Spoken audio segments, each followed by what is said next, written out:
Hi, welcome back to Full Course Online.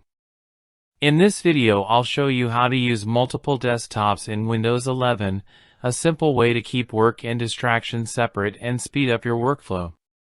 Let's jump in.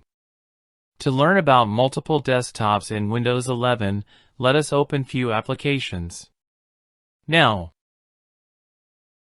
click on the plus icon to add another desktop. Desktop 2 has been added. The other applications are still open in the main desktop.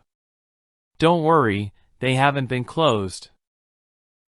Right-click the new desktop and select Background. Let me select another background. And then close it. Now you can see both the desktop have different backgrounds. You can also choose to move a desktop to the left or right. You can right-click the apps in Task View to send them to another desktop.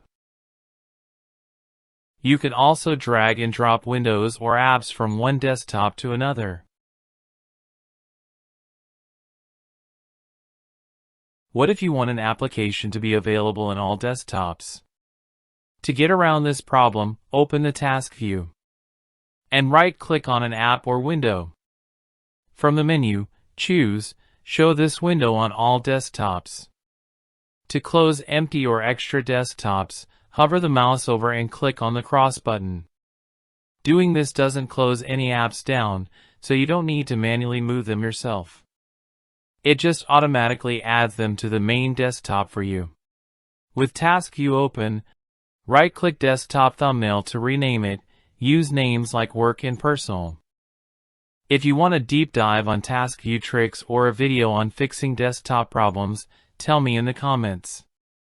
Like, subscribe, and I'll see you in the next one.